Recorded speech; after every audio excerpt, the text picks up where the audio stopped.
this advertising which happened for Gramoneg. Gramoneg was nalidixic acid, an antidiarrheal. It was launched many years back at about 10 times the cost of the other antidiarrheals. And it was a very potent antidiarrheal, though they spoke about their potency, still there were not many customers, not many doctors prescribing. So rather than speaking about potency, they started speaking about how diarrhea is a very big killer, and started exposing statistics from WHO, etc., as to how diarrhea actually kills many more people than even doctors know. And once the seriousness of diarrhea became high in the minds of the physicians, they found that they are not taking any chances. They've started prescribing Gramoneg.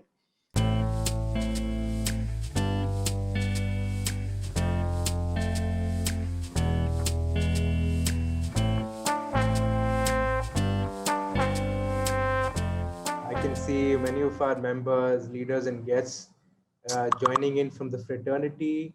And I hope you're all doing well and are keeping safe during these difficult times. And thank you very much for taking the time out. It's such a big privilege and a pleasure to reconnect with everyone, our distinguished panelists who are handpicked because of the think input and the rich experience that they bring in.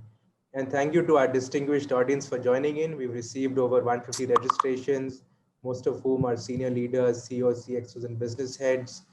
Many of them are our members and are repeat visitors to our webinars, which is very encouraging and motivates us to provide even higher levels of dialogue through the online modes as well.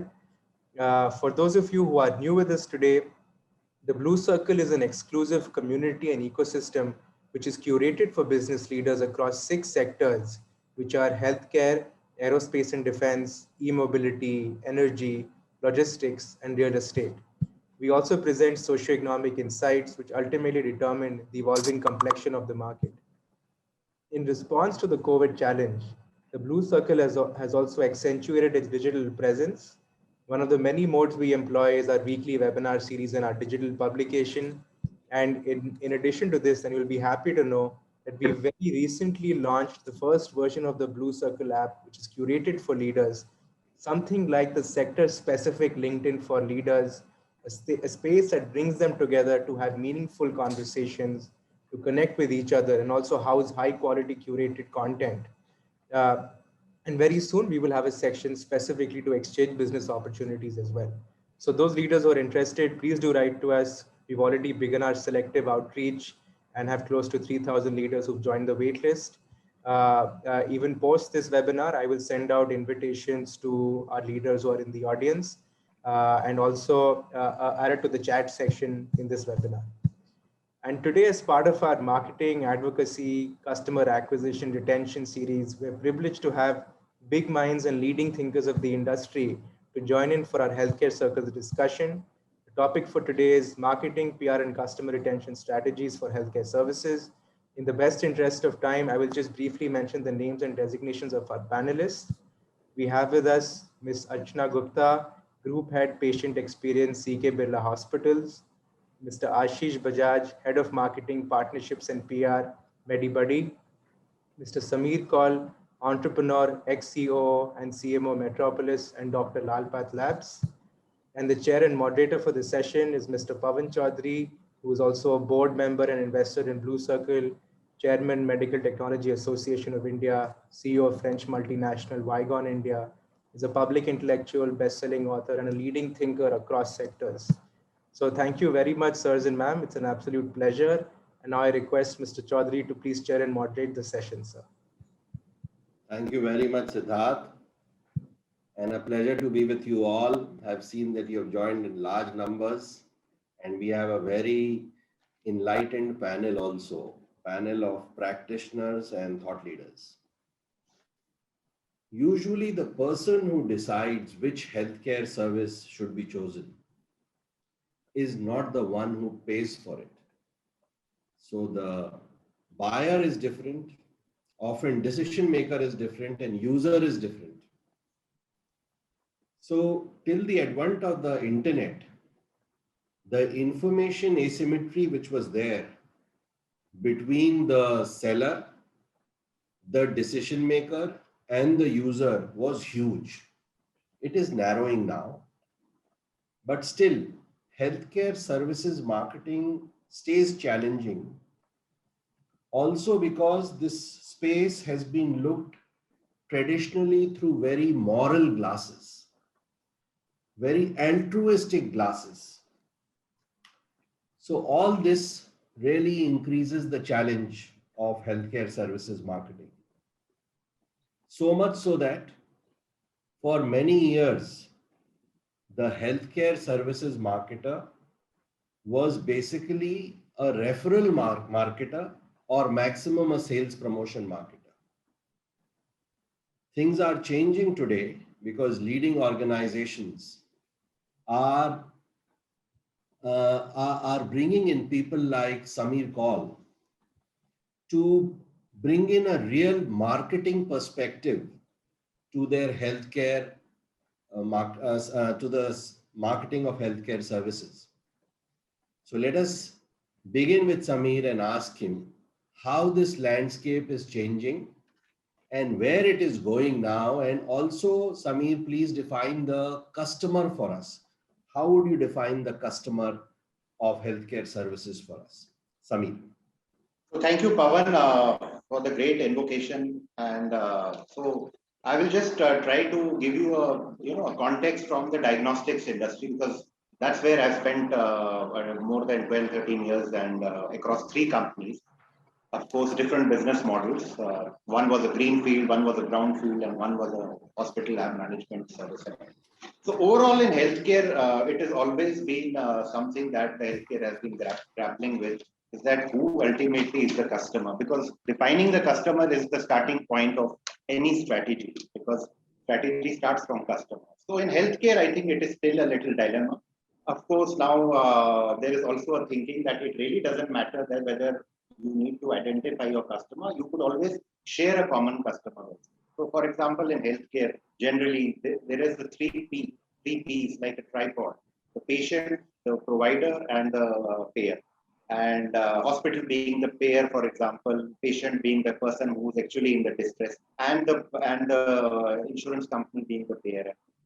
So if you ask the insurance companies in many countries and all that, so they feel that the patient who's actually their policy holder is the one who's the customer.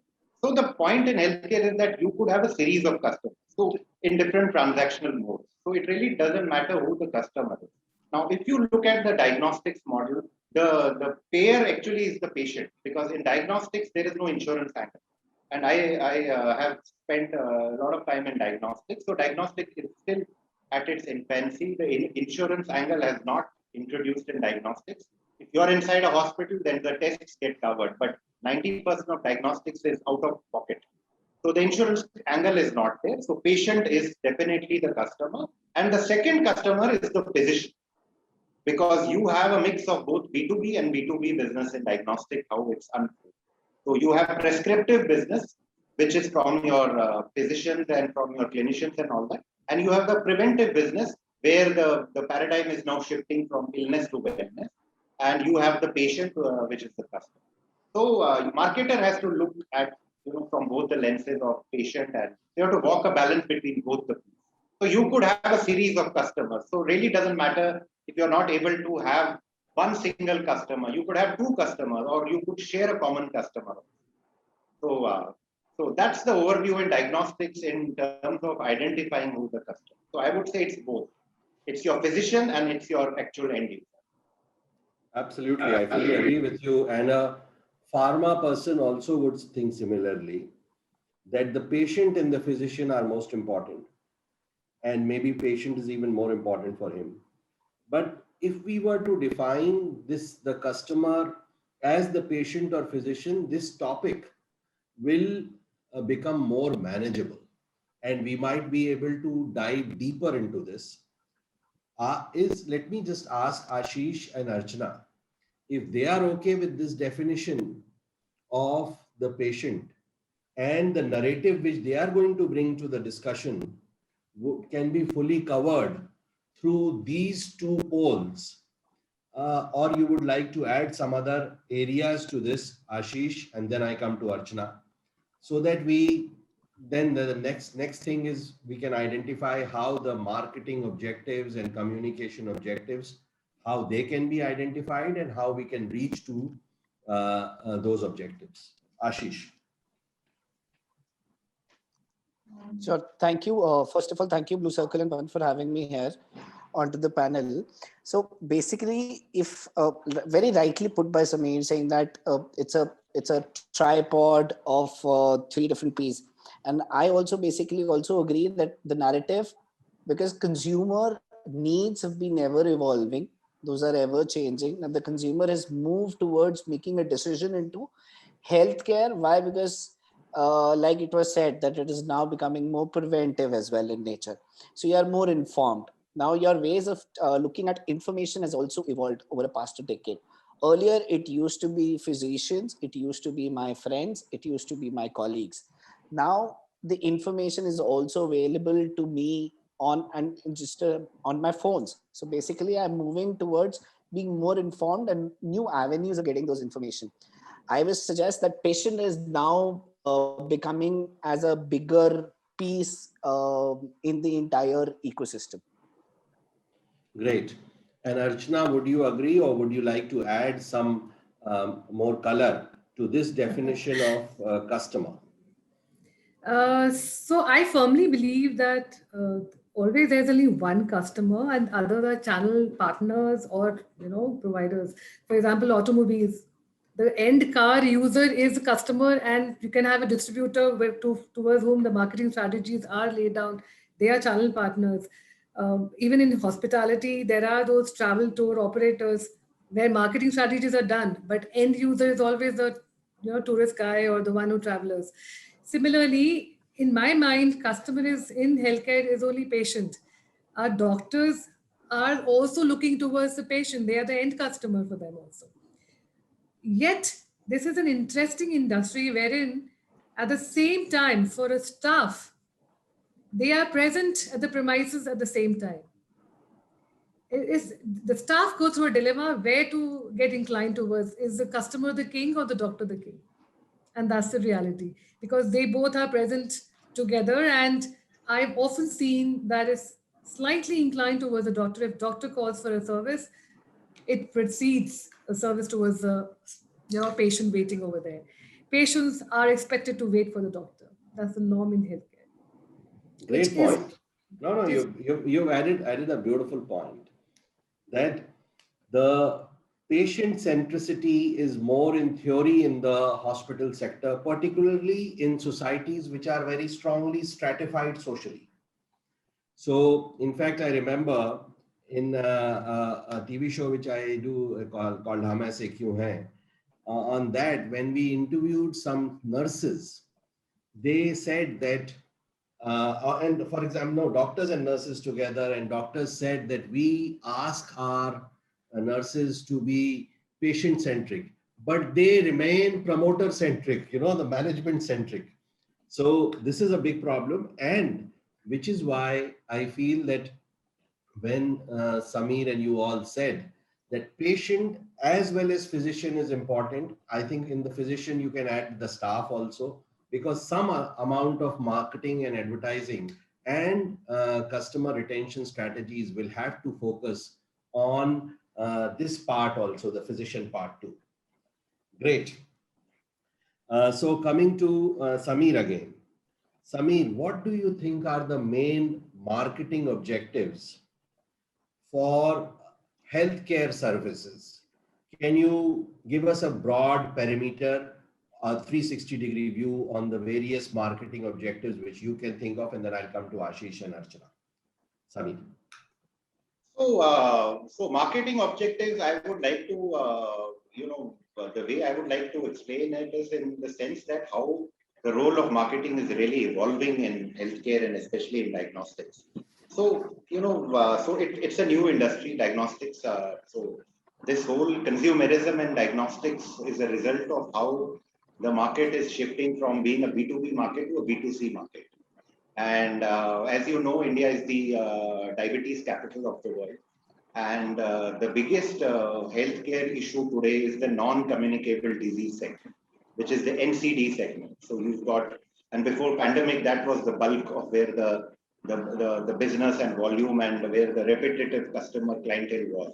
So these are areas like hypertension, areas like obesity, areas like heart health, areas like diabetes and chronic lifestyle diseases.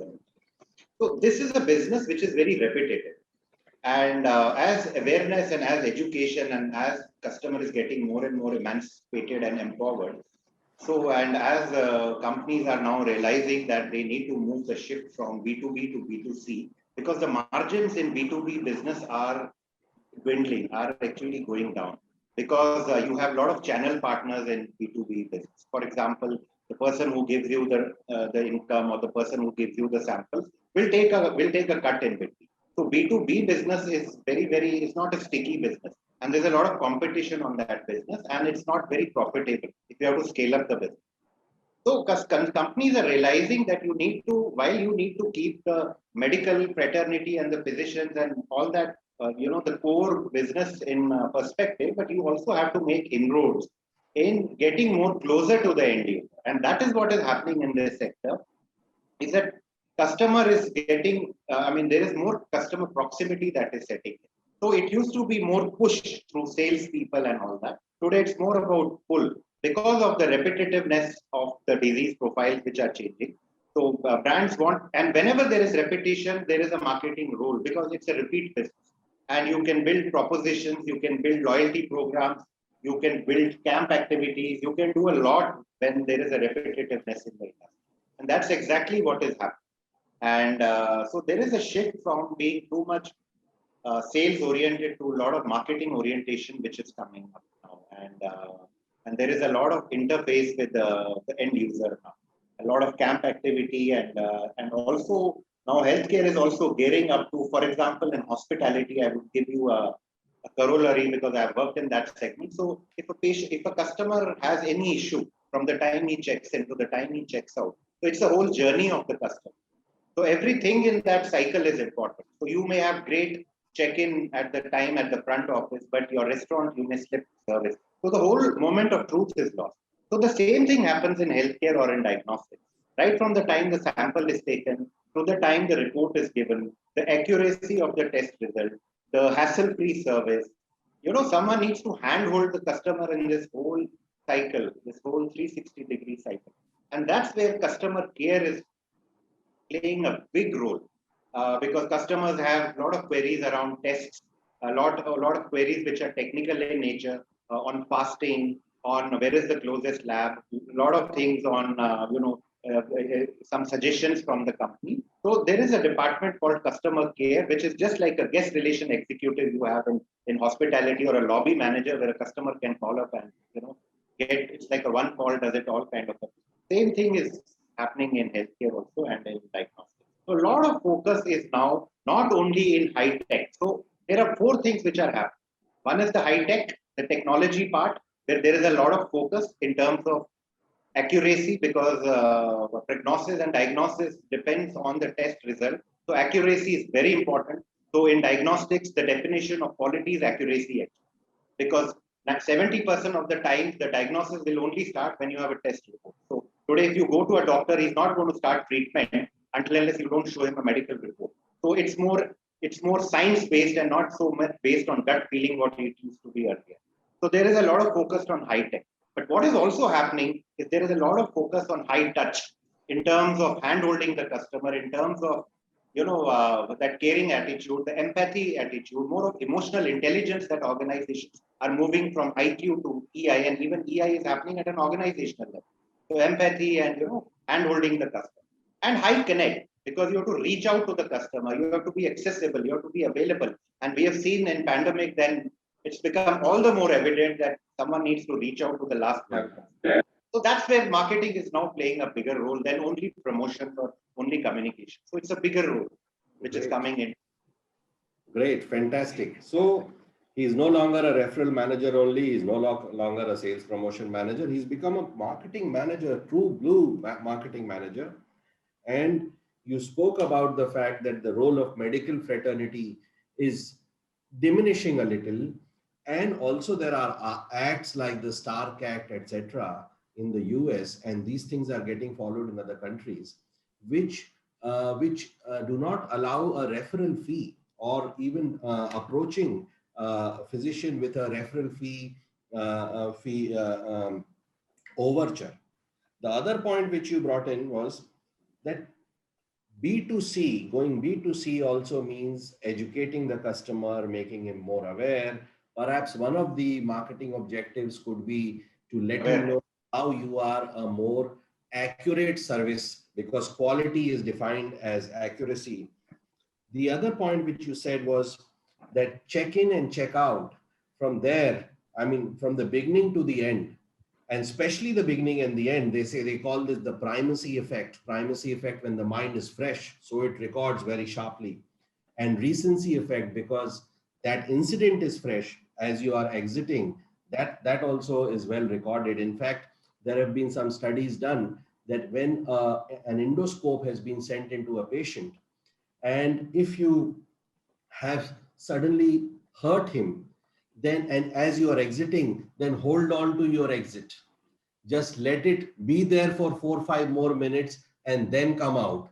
Because if it is happening exactly at the time of exit, then it will be remembered. But if it is happening 4 or 5 minutes before the exit, that pain will be forgotten.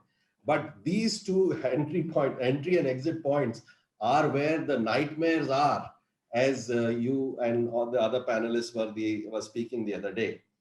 Then hand-holding and customer retention is very important, and on that I will come to Archana in a moment.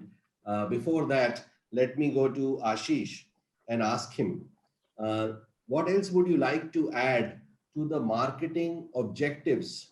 And of course, then we'll come to the marketing strategies, PR strategies, and customer retention strategies. Ashish. Yeah, thanks, Pranav. So basically what is happening now is, from MO point of view, in last 1 decade or so, of course, the pandemic gave it the tailwinds as well.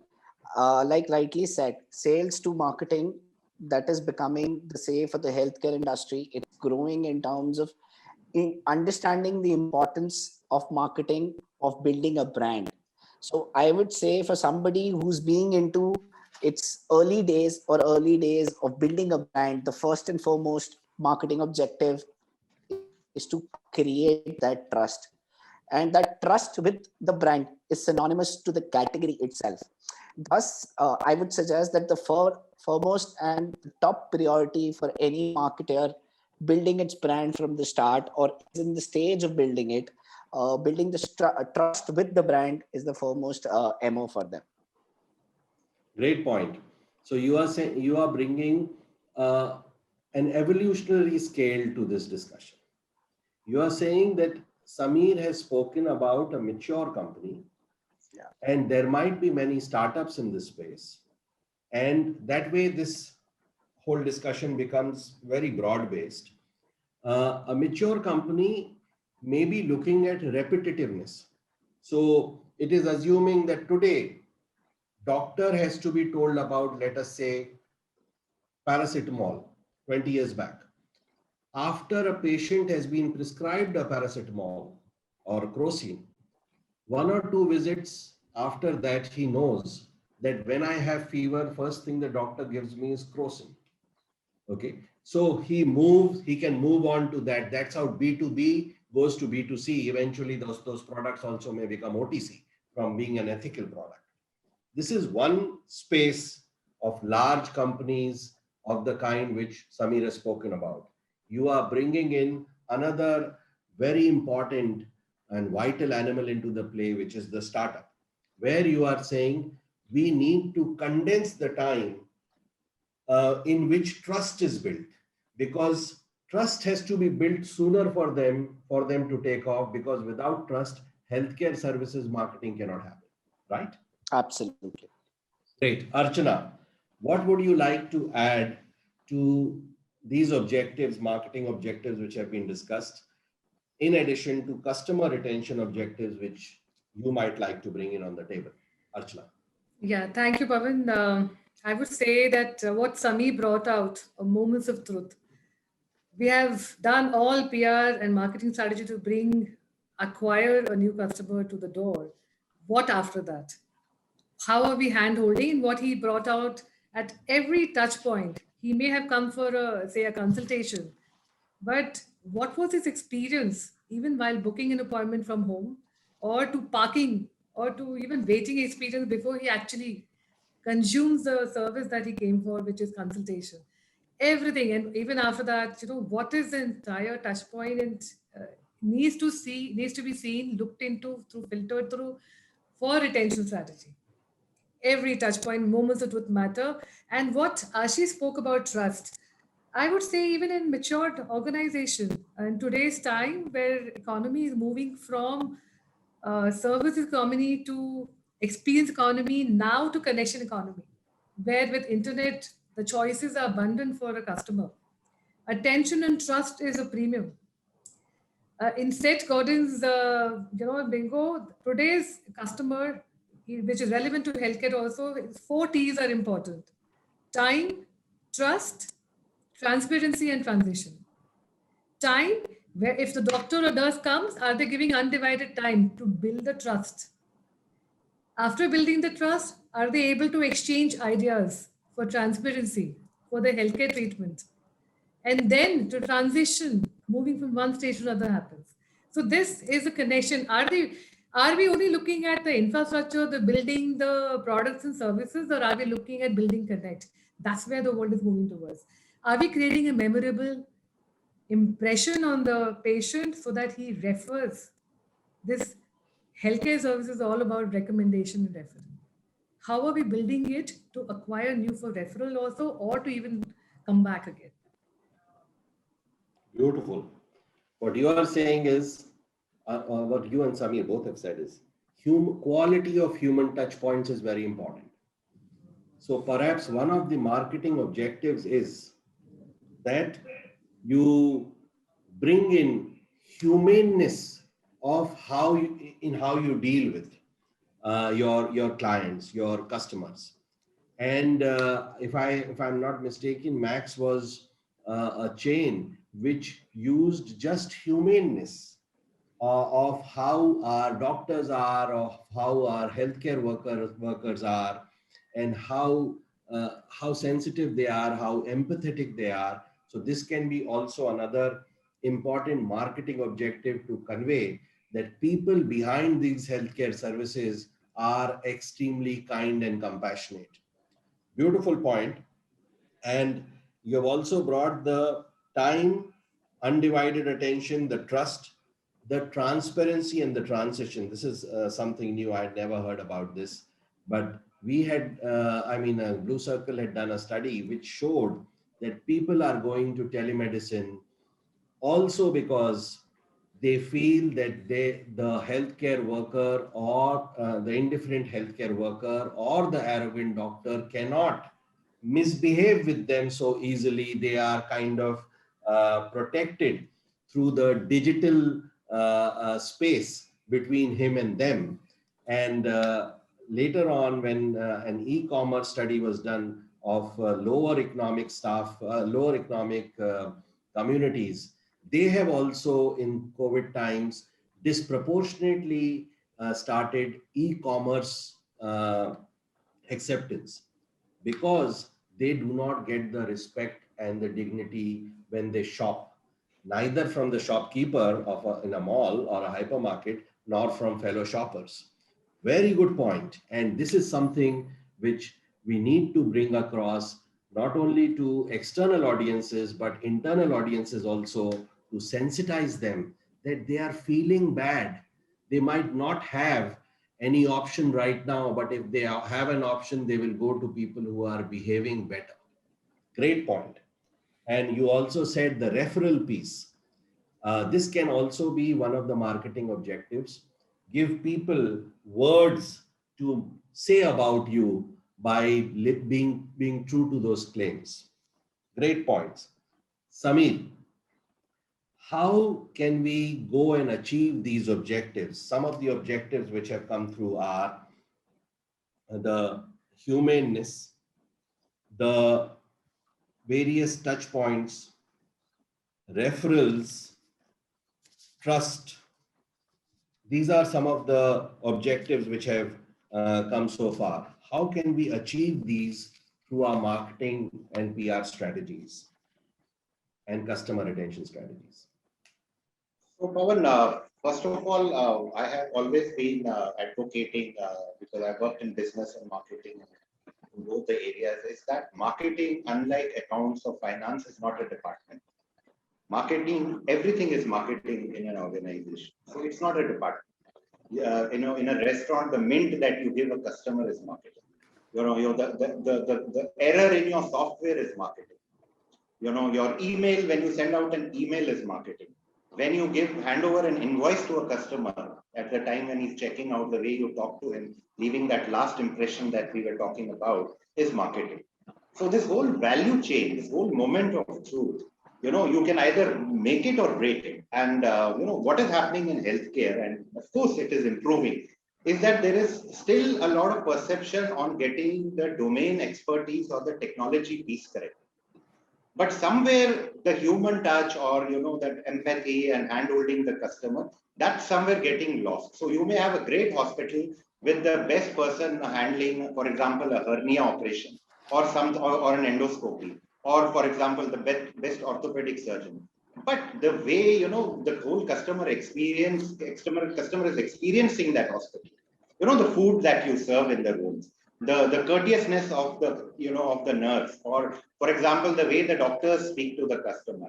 There are a lot of times, when the patient feels a little bit lost in this, because there's a lot of technology, there's a lot of domain expertise, and he's actually, unlike in an FMCG where, he can just walk out and, say, oh, I'm going to go to the next shop and, shop there. You can't do that in a healthcare or in a hospital or something. So I think, so one thing is to look at the whole healthcare delivery system from the eyes of the customer and not look at just some pieces. So healthcare is little fragmented. You have got these departments and all that. Someone needs to aggregate this. And that is the role a cross-functional CMO in an organization is very important, who looks at everything from the eyes of the customer. So it is more outside inside rather than being more conventionally what was the inside outside model. So an outside inside model where you're looking at the business from the eyes of the customer and looking at this whole service delivery cycle. And that's where you have to generate feedback. And I would tell you that, when customers choose hospitals, or when customers choose doctors, or because it's a high involvement category, it's not a low involvement category like a shaving cream. It's a high involvement category, but the awareness is less, the knowledge is less. There's a lot of focus on word of mouth. For example, if someone has to choose a doctor today, it's from word of mouth, and not just because this hospital is close to me, because it's your human life, at stake. So there's a lot of focus on, word of mouth and leaving that last impression and creating that service, delighting the customer, looking at this whole cycle and not looking at bits and pieces of, the treatment is fine, but, the other things are all missing. And that's where the anxiety is. That's where we lose this whole, customer centricity. Great point. So I'm getting a lot of feedback on WhatsApp. So that's a great discussion which is happening. What our audience is expecting to hear based on what questions I've received, as well as on the dialogue so far, is that let us home in on 3-4 objectives which we have had, and 2 objectives which have been suggested in a WhatsApp. First is trust. How can we make communications, marketing strategies to communicate trust? Whether it will work through testimonies, whether it will work through patient testimonials, etc. This is first question, Ashish. Second question is that how can we get more referrals? That means how can we give people words to say about our product? And I'll give you an example. Hero Honda was a fuel efficient bike which sold 800,000 bikes. Earlier, they were selling on fuel efficiency, fill it, shut it, forget it. Once they had 800,000 bikes, then they changed their campaign because they realized that people do not buy their bike because of advertising. They buy it because of the testimonials of existing customers. So the sale may come from new customers, but the referral will come from existing customers. So they changed their advertising and started saying Hero Honda, Shandar Savari, Jandar Savari, problem-free bike. People are talking about their bikes, kind of urging similar words to come out from existing customers. So how referrals can be increased. And third and fourth, very good points third point is this humanness piece. Fourth and fifth point are how to bring customers back. What marketing strategies should be adopted to bring customers back to the hospitals or to those places where they are fearing some kind of an infection risk. And how to communicate the seriousness of indications. That means if a particular indication is not considered so serious, but actually is serious, and the patient is sitting at his home, he doesn't know that a time bomb is clicking, how to do that. So these are the 5 points on which I would like your comments, Archana's comments, and then Sameer's comments. Ashish. Yeah, so it's an interesting pointers to talk on, because I was saying that patient has become more centric because of digital healthcare platforms, or the category itself, or the industry evolving so much. Even our brick and mortar hospitals have also got into the foray, and they're all working in developing. That's why we say patient is the king for us. Now, coming from there, that is why it is more important for new category to build the trust. Now, where I come from, building a trust, there can be a multiple facet of strategies that you can evolve. So basically, your MO being building the trust, that your strategies are somewhere like my current patient testimonies, my community building, or information providing, or which is the biggest factor which we have all seen in erstwhile or old hospitals being, or healthcare services driving, is fearful marketing communication objectives, moving it to helpful marketing communication objectives. So when you are actually going in front of the consumer, you have to have that hand holding done. Then, like how Sameer was saying, from check-in to check-out, from whenever till the time you are here with me, I will handhold and leave you at your home healthy. So those are the kind of communication or marketing strategies that can be built to a consumer to build the so-called trust. Oh, more. So great points, superb points. Let me tell you, you have added to this communication. You are saying trust is not only a matter of testimony. Yeah. It is also a matter of proof of how many people are there in your community. If in my community, in your company's community, you have 20,000 people who are following you, that means you must be doing something right. And second is, you know that the antecedents of marketing in this space have been fear. People have been scared. You are saying, I will not scare you. I will help you. I will give you courage. And if I don't have to scare you somewhere, I am absolving myself of any guilt. Because if I wanted your business at any cost, I would have scared you and taken it, but I'm not doing it, so I'm different. So differentiating like this is also a trust building communication. Great points. I'm going to come back to you about bringing customers back, seriousness of indication, and also specifically to you about the scope of advertising and webinars, etc., how it is changing and can it be used, because you're doing a lot of that. Archana, your comments on how to build trust or humaneness or bringing customers back or highlighting seriousness of indication and why it requires immediate or timely healthcare service. Archana. So thanks, Pawan. Having a background from, I've worked in Taj for 16 plus years, where they're known for customer centricity. 2611 is a thing. In healthcare also, has to be laced with compassion. How do you drive that? How do you drive empathy? Also, it's very important, as Sameer brought out, at every touch point. How are we looking at, they're not just coming here for treatment. Everything counts. And as Sameer said, we need to look at from the customer's lenses. How are they perceiving us? Who's the competition? It's not another hospital. if I'm in a hospital today, it's not another hospital. They are drawing inferences from other allied service industries. So if they are calling up for an appointment booking, they expect the same professionalism that they get in banking industry or any other industry. If they are coming to premises and standing in a queue, they are looking at how the queue was managed in a bank versus this. So I guess when the management in any healthcare services need to understand that customer expectations are from every other service industry, they are the competition. So build the strategies accordingly.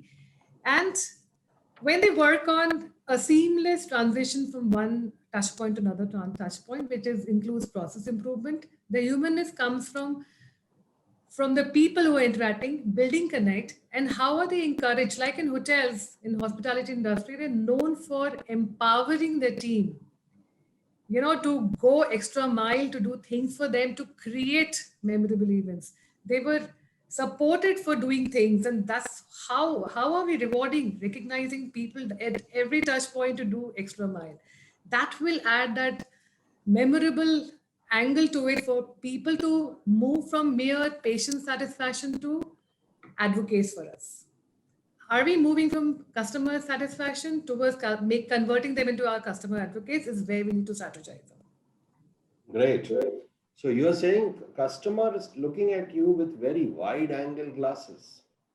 He is not comparing you with another hospital only. He might not go to another hospital, but he is comparing with you with other business entities which are giving similar service or which are operating in similar domains of service. And that's a very good point. And second point, add to it what Samir said, that once he is in your hospital and he's admitted, then he doesn't have so much of a chance to move out. Moving out is so difficult. I know of a person who we lost, a dear person who we lost. We moved her to a particular hospital, and after that, though we understood that this hospital is mercenary, we could not move her to another hospital, and we lost her. So, very good point. And the second point is, you're saying that the reward, recognition, training, indoctrination of your own staff has to be in such a manner that they develop that shadow of compassion in their eyes. I'm reminded of a couplet. आदमी को आदमी बनाने के लिए छोटी सी एक प्रेम कहानी चाहिए. कागज पे लिखने वाली रोशनाई नहीं, आंखों में थोड़ा सा पानी चाहिए. आंखों में थोड़ा सा शैडो ऑफ कंपैशन चाहिए. और अगर वो आपने आपके स्टाफ में ला दिया तो आपका वो कस्टमर रिटेंशन तो ऑटोमेटिकली होएगा और वो कस्टमर एडवोकेट ऑल्सो बनेगा. Sameer, what would you like to add to this in terms of achieving, bringing customers back or increasing the seriousness of certain indications which may be mistakenly seen as too mild, and the customer may may not come for a diagnosis or may not go to a hospital visit? Sameer. So first of all, the nature of the industry, if you look at FMCG industry or you look at any other industry, the production and consumption of experience is simultaneous. For example, if I have a soup in a hotel, the experience is simultaneous. I'm having a minestrone soup, an Italian soup, and the experience, the smell, the food, the quality, I can experience it there and then in real time. Unlike in a healthcare delivery model, the consumption and experience happens over a period of time. For example, if someone has come for a bypass surgery or someone has come for a hernia surgery, the outcomes of that of that procedure are not going to be so obvious there and then. It's going to happen after 6 months or 1 year, things like that. So healthcare, we have to remember that the production and consumption is not simultaneous. So it is all the more imperative that businesses have to be totally having a lot of emotional intelligence, emotional quotient has to be very high. And coming back to the trust thing, I think trust is not a teachable skill. Trust is not something that you can pick up a manual and show someone that this is how customers will trust you. So if you walk your talk, you have to be then sure only that you have to talk your walk. You cannot be promising something to a customer as a marketer and be saying that I'm the best, it's the best located, these are my USPs, have testimonials, have a lot of things on word of mouth, build that credibility, but you may lose it if the customer sees a dissonance in what was promised and what you delivered. It's going to get lost. And in healthcare, for example, if I have a lab in Gurgaon, a laboratory in Gurgaon, and my market is not person from Delhi, my market is people in that 2 or 3 kilometer radius. So in a lab in Gurgaon, my customer is not going to come from Delhi or somewhere else. So my customer is there and there. So if I lose that trust of that customer, it becomes very, very difficult to win back that customer. So trust is something that is where the competition is today. It is not on the core, it's not on the core product, it's not on the secondary product, but it's reached at what is called as an augmented product, at the service, at the trust, at looking at things from the customer's eyes. So all that is so important. And the only way you can do it is by actually demonstrating it, by having an organization where the culture is on customer is in the center of the business, employees are at the center of the business. Because I can tell you one thing, Pawan, you cannot be a customer-centric organization if you're not an employee-centric organization. Both things are mutually inclusive. They are not mutually exclusive concepts. So a lot has to do from the top, from the boardroom. A lot of focus has to be on customer. A lot of focus has to be in empowering the employees to handhold the customer, whether it's imparting the soft skills, not only the domain expertise, but also a lot of focus on soft skill training, a lot of focus on having these proper conversations with customers, looking at things from the customer side. It's a big science. A lot of things is now neuro-linguistic programming. A lot of focus now healthcare is having from NLP practitioners to in a technique called mirroring technique, where you have to do exactly what the customer is doing. It's becoming more scientific. Customer service is not anymore a nostalgia. It's a science of consumer behavior, and one needs to imbibe it if one really wants to compete in today's belligerent marketplace. Great. So basically, you're saying that trust is perishable, and Yes. It has to be renewed every time Yes. through proper employee training, making sure that employee uphold the claims which you make, and so on. And that surely is a given. Coming back to how we can communicate that we are a trustworthy organization. Of course, it goes without saying that we will have to stay true to our word when the experience also happens. But coming back to how we can communicate that we are a trustworthy operation, and what can advertising, webinars, etc. in that space do? Ashish, this is first point. And on bringing customers back and seriousness of indication, the point which is coming to my mind, I'm sure it has occurred to you all also, that today if hospitals are fearful that elective surgeries are not going to happen because patients are scared of coming to hospitals, we need to tell them, of course, of the urgency to which I'm going to come in a moment.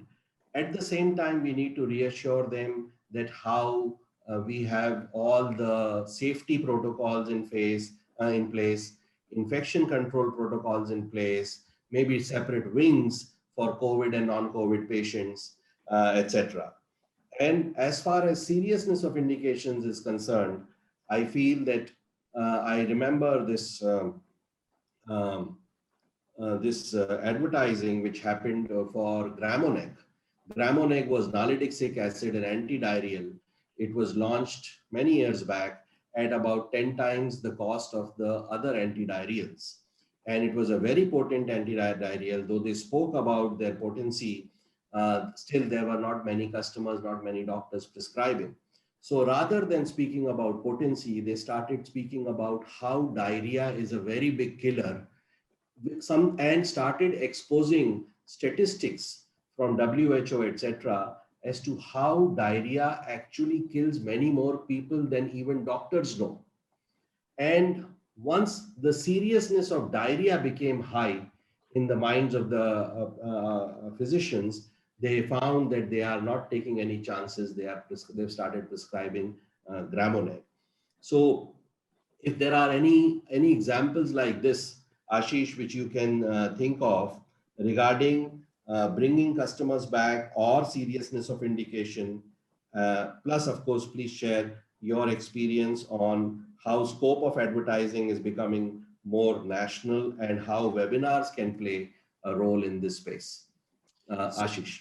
Yeah. So Pawan, it's a great point that you have picked up, that because of bringing a trustworthy platform or voice behind the entire diarrhea or the treatment requirement for a problem, thus the brand benefited. Now, if I convert this into a arena which is currently in front of us, which is like for last 1.5 years, and going forward, I say another 5 to 10 years, it is the purposeful marketing, where basically you are picking up certain already trusted patient problems. So like, just imagine WHO days itself. You have a heart day, you have a diabetic day. All of these days then becomes your talking point as an organization or a brand, where you bring out the seriousness of the matter and explain it simply so that a consumer can easily understand what could be the leading indicators, or it could be the future problems that I can achieve or I can have if I'm not taking them seriously. And that is where your marketing strategies evolves. And these are something where people or your consumer is already looking for. So the moment there is a heart day, there are spikes in terms of reading about the content around the heart, around how a cardiac arrest is happening. Now, if you can decode in a very simple, or I would say 0 or 1, like a binary communication, and tell those guys or your consumers how you can prevent those things, or the information is brought. I feel that is your bullseye, and you can make solve for couple of aspects that you've picked up, which is trust, bringing that consumer back, and even having a long-term engagement or retention of the consumer. Because for us or the healthcare providers, the segment or the consumer journey is very, very complex. Not like how Samir said, was pointing out that for restaurant, it's immediate, right? For us, it's complex. So your retention and engagement are equally important. Great points. Great points. And I think we have covered very well the complexion of the customer, and also what can be some of the top marketing objectives and how we can reach them. Because there are a lot of questions. I will now like to come on some of the questions. First of all, I'll come to the first 3 questions which have been received before the webinar started. And thereafter, if we have time, we will take 1 or 2 which have, at least the first one, which has come when the webinar started. So let me share the questions. First of all, let me share the questions and where they are coming from. And then I will apportion them based on your expertise.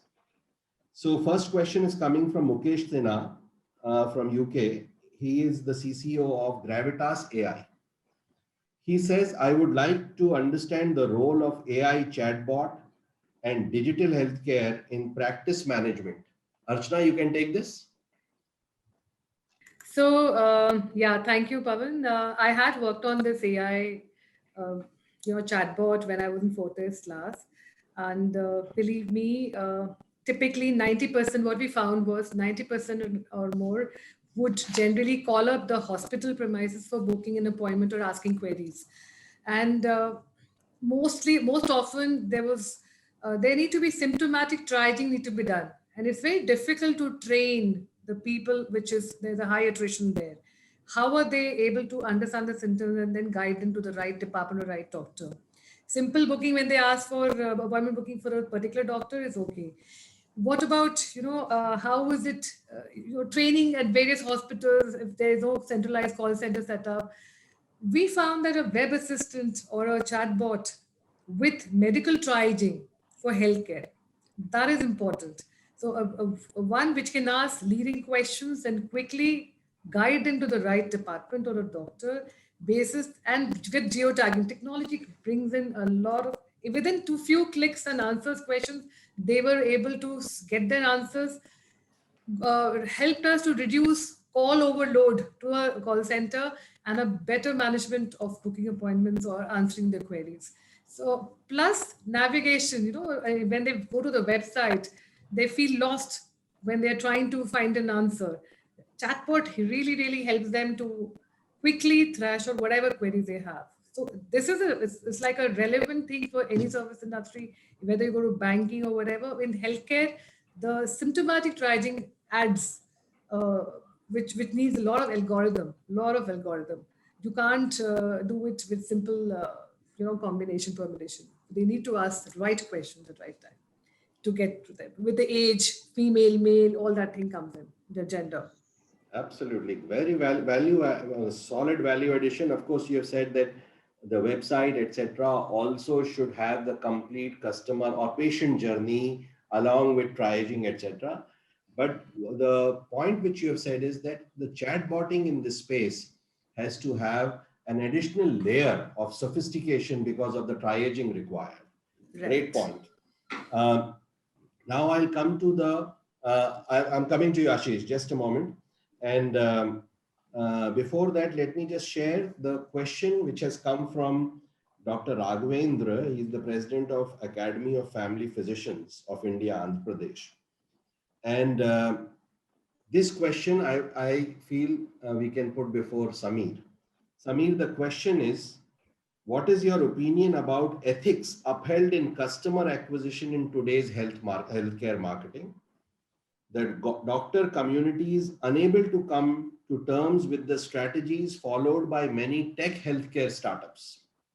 So I will go first to you, Samir, and then I'll go to Ashish. And let me also prepare him. Ashish, in addition to what you might like to add to this, as well as to the chatbot piece, which Archana spoke of, plus how to market an app for high growth without any paid promotion. This question is coming from Sudarshan Parida, CEO of 5E Healthcare. So first, let us go to Samir and ask him, Samir, how to handle this ethics and customer acquisition balance. And what perhaps Dr. Raghavendra is alluding is that maybe the tech healthcare startups are avoiding the ethics hurdle to some extent. Samir. So, Pawan, this, first of all, let me clarify that, so this industry, diagnostics, is around 120,000 labs in India. It's not, when we talk about the big 4-5 lab chains, they are just 15-20% of the market share. 80% of the market, around a 70,000 crore industry, 70,000 crore industry in India, diagnostics, 80% of the market is totally fragmented. When I say fragmented, they are mom and pop labs. Because as you know, there are no barriers to entry in this segment. And that's been a dialogue which these leading healthcare companies and their CXOs and promoters have been having with government, is to put some regulation in place. So whatever regulation or whatever accreditations there are today, like NABL or CAP, CAP, College of American Pathologists, or NABL accreditation, they are accreditation which the company is doing on their own. So they are more voluntary. It's not as if the government has asked them to, there is a rating or something. So there is no rating. So that has led to a lot of mushrooming of this industry. And because that has happened over a period of so many years, ethics somewhere has got lost in the process. But if you come to, and because these small chains, these small mom and pop labs have nothing to compete. The only way they can compete is by taking shortcuts. Or, in diagnostics, we say it's called a sink test. You are not testing the sample also. You're actually picking up the sample and throwing it in the sink. So so there is a moniker for that, which is informally called as a sink test. And that is what happens in that 80-90% of the unorganized diagnostics. So diagnostics is both organized and unorganized. The unorganized diagnostics is the bulk of the business, because unlike European countries or China, where it's getting organized, where it's 60-40, in India it's still 80-20. So 80% of the market is fragmented, and one really doesn't know what is happening. And that is where all these issues of referral fees and doctor and all that comes, and whatever scams we have seen 2-3 years back in news and all that. And in Delhi, we've seen these labs and all these private, some local labs. It's all because of that, because they have no other strategy. They can't compete on quality. They can't compete on technology. They can't compete on scalability. They can't compete on trust. They can't compete on domain expertise. So that is the only via media for them to, maybe a thyroid test, which is for 800 rupees, they would sell for 50 rupees, and we don't know, it's called a sync test. But coming back to these four big lab chains, because I've worked there and I really know, it's all on building trust, and that is why it is difficult. That is why it is so difficult to become a pan-India player today. Even the large companies are finding it difficult to become a really pan-India player. For example, big companies, I won't name them because I'm no longer associated with them, is that, they are pan-India companies because they have hundreds and thousands of collection centers, but bulk of their business still comes from that 20%. So there is a Pareto's law, there is a Pareto's in this. And I think the only way these guys have demonstrated is, who's my customer? So every doctor is not their customer. So the doctor who is really wanting to ask the customer to have a better probe and to get a more scientific approach to testing and probing, so they are the customers of these big lab chains. And as I said, there's no shortcut to trust. You have to demonstrate it for the customer to come back, because as we come in a repetitive world, and as I said, non-communicable disease market is India's future. It's very repetitive. And if you want the customer to keep on coming to you, you can't, play gimmicks with him one time or two times. You have to be day in and day out. Every time he comes, you have to be promising and delivering the same. Yeah. Well, very good answer you have given.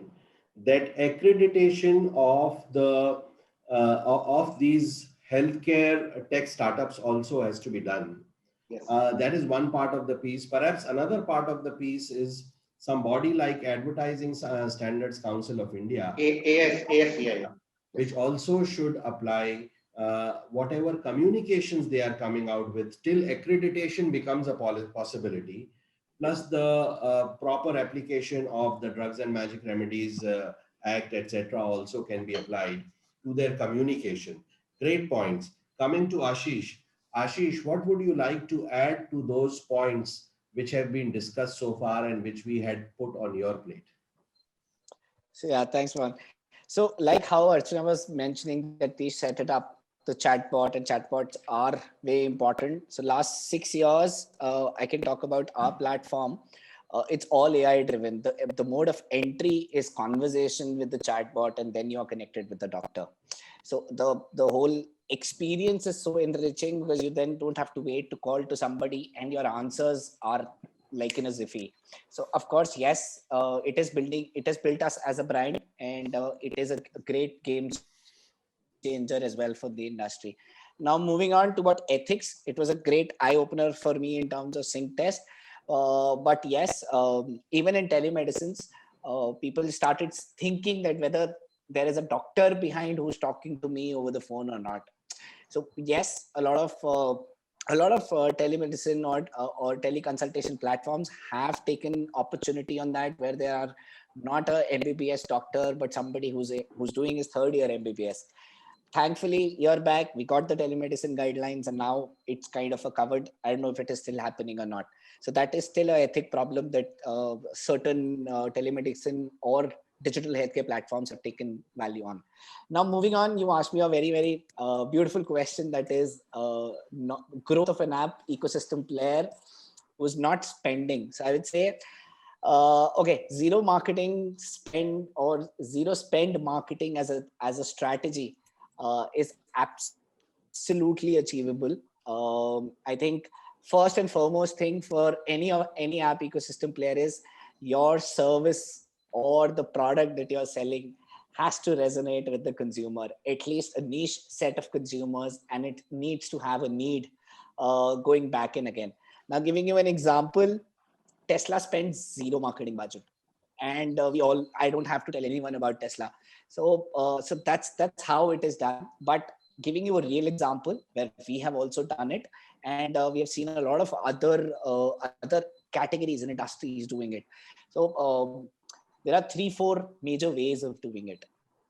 Be very, very communication active.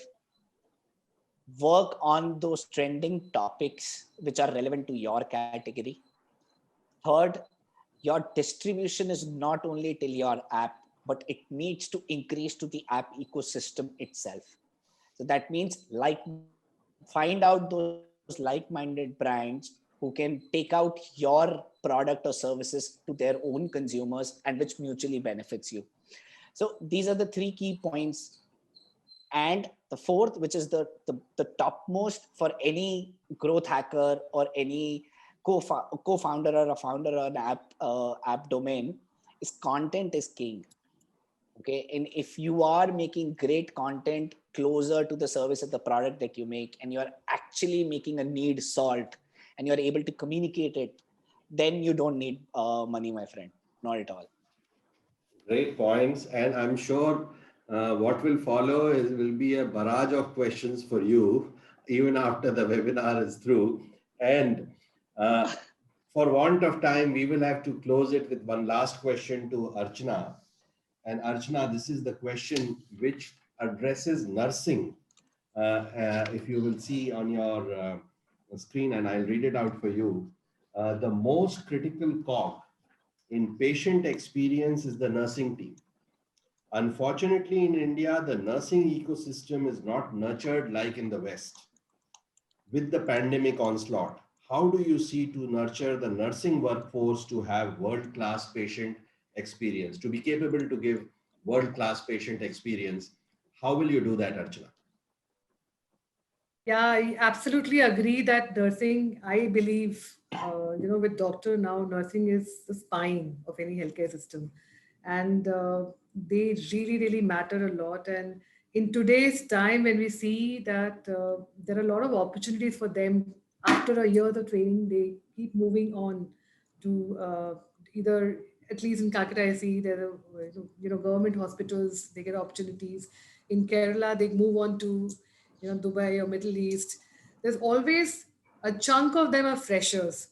So, and that is going to be a chunk of them will always be freshers. So, what is the strategy A to keep on training these freshers or budding, mentoring these freshers?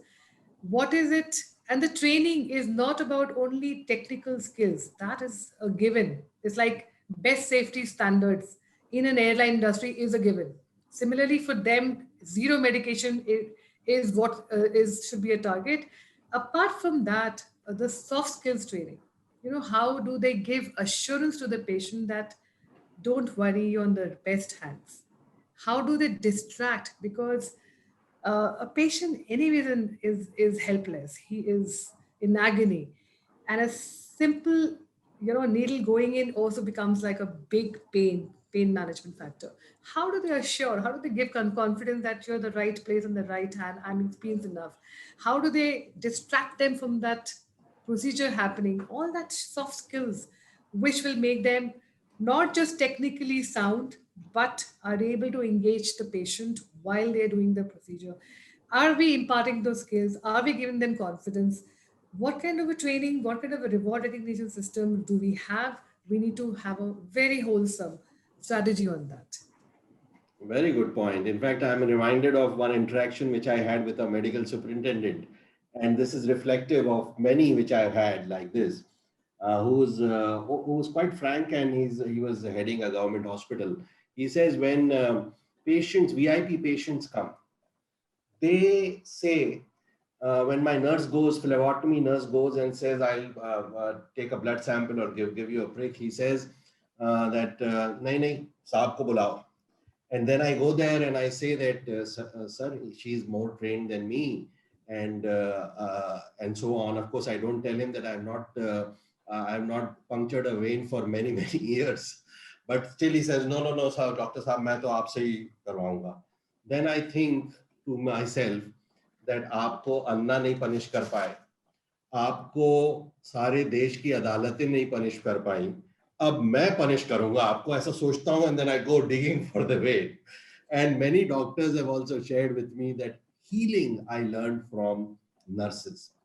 I did not learn healing from doctors. I may have learned the surgery part from doctors, the diagnosis part from doctors, but not the healing part. Healing part I've learned from nurses. So perhaps what you have said earlier very well, the patient centricity has to be increased. The patient's hierarchy in the overall system has to be made greater than anybody else. And also some confidence has to be given to nurses. And some doctors say that I am really democratic and I'm non-feudal, and I tell my nurses कि आप lead लो, लेकिन वो कहती हैं नहीं नहीं doctor साहब मैं तो आप ही lead लो. So ये leadership भी हमें उनको देनी पड़ेगी, because they really are doing a great job. And in 1918 pandemic, it was the nurses who became the heroes, because the pandemic became so virulent that many doctors either collapsed or became scared of the patients. But the nurses, they really came up in the hierarchy. I hope the pandemic gets them the place which has been due to them. And on that note, let me close. Thank you very much. Very great, fine session we had, enriching session, proven by the number of people who stayed back with us for more than an hour, even though an hour is what we promised. And I will post a couple of points on the missing points on the Blue Circle app. And I will pass on that note to Siddharth to close the session. Thank you very much, sirs and ma'am. Such an insightful and engaging conversation, and a privilege to hear you all. Our leaders and I have taken home several nuggets from today's conversation. I really wish we had some more time. And thank you to the leaders in the audience for joining in and for always staying till the end and for sharing excellent questions.